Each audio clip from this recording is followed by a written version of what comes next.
Well, the month of October is here, and the Taylor volleyball team is just past the halfway point of their 2020 season. I'm joined by their head coach, Erin Luthy, to look back at the first half of the season and look ahead to the second half today.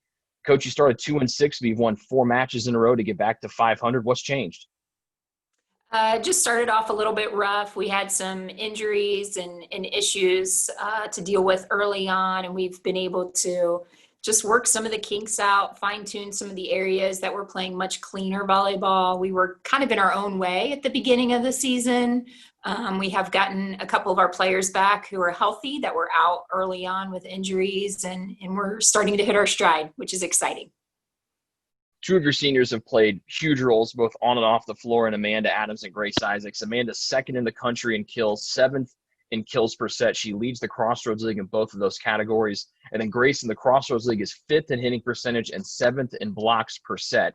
How much fun has it been to coach those 2 young ladies, not only in the first 3 seasons, but especially this year when they seem to be playing their best volleyball of their career? Oh, for sure. It's been an absolute blast. Love those girls. It's been a blessing and a privilege to coach them these last few years.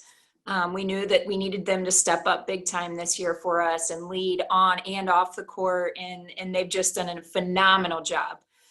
They've led, they've been poised, they've come through with just being our go-to hitters when we needed. Teams have tried to adjust to them, and they still come through, and they're still leading our team in kills across the board, and Grace with blocks, and Amanda's a 6 rotation player for us this year. So just brings that voice and sense of confidence to all 6 rotations on the court. It's been an absolute blast to coach them. And you look at your setter this year in Casey Bragg. She's running the show now after Abby DeSimpler graduated last season. She leads the Crossroads League in assists and assists per set. Where she made the greatest improvement from freshman year to sophomore year? I would say the biggest thing for Casey has been her confidence, just finding her voice and her leadership and confidence of what it means to run the court. She was a 6 rotation player for us last year, but she was also a hitter and hit on the right side. So for her to run all 6 rotations and just to be in charge and be the quarterback of our team this year, she's done a phenomenal job. She's sped up her footwork. She's just more poised with her decision making. Some of those freshman mistakes that she would make or decisions she would make, man, she has just worked through that and has just grown and matured on so many different levels. So excited to continue to see her and coach her and see her succeed, and obviously this season, but for seasons to come. Your back rows played so much better during this 4-match winning streak. What's led to their improvement? Yeah, we just really needed to fine-tune some of those areas with reading and tracking the ball, tracking our hitters, understanding, increasing our volleyball IQ, that we're able to anticipate and not just react in our defensive mode. Erin Pugh stepped in. This is her first year as libero. And there was a couple weeks ago a flip, or she flipped a switch with just deciding, you know what, like, this court is mine, and everyone else's support staff to me. And it's been really fun just to see her grow and her confidence. Carly Ware, this is the first time she's played back row for us and in her middle back position, and she's doing a really nice job. We shifted Nikki Parrott to the right back position. And I just think that they've really worked on gelling and increasing communication and really pulling things together, that we have less holes and just a lot cleaner serve, receive, and defensive play for sure. You mentioned injuries to start the season. Well, the big one was obviously Ryan Cerniak. You got her back last week, and she was great in that match against Spring Arbor on Wednesday. How much does that help your team and diversify your offense, getting 15 back out there? Oh, for sure. Well, when she adds 12 kills to a match, that's a beautiful thing for everyone involved. So just, from her ability to block on the right side, from her just high volleyball IQ that she's able to step on the court and place the ball so well. And then just her power swing as a whole, when you're playing a 4-set match and she's adding 3 to 4 kills per set, that's huge for us.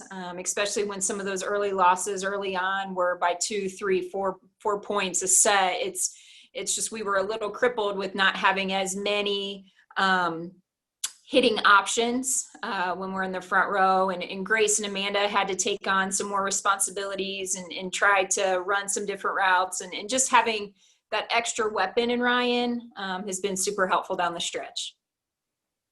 As I mentioned off the top, you and the team are already into the second half of league play, one match in, and last week there's already been some schedule changes and moving matches up and delaying matches and postponing them and all of that. Is that maybe the flexibility of your team? Is that maybe the most important thing as you guys get ready for the last push here of the regular season with so much uncertainty with scheduling and when matches can be or when they might be and everything like that?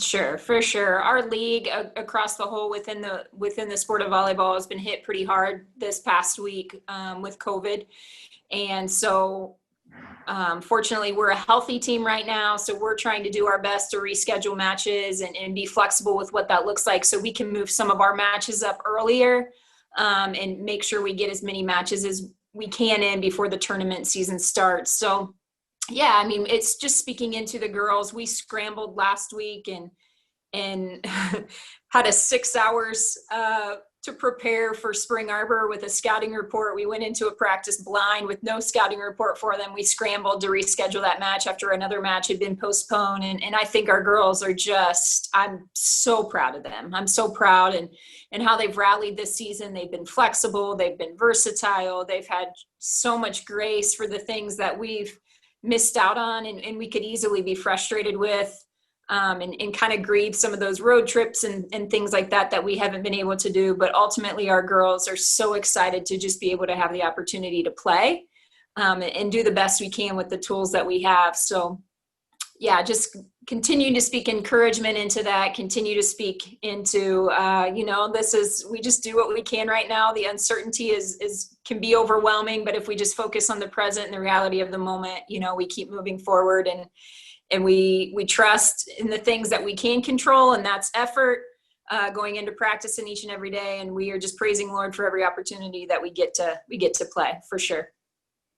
Erin, thanks for the time today. Best of luck with the second half of the league schedule. Awesome. Thank you so much. That is Erin Luthy, the Taylor Volleyball head coach, joining me today to stay up to date with everything Taylor Volleyball. Just log on to TaylorTrojans.com.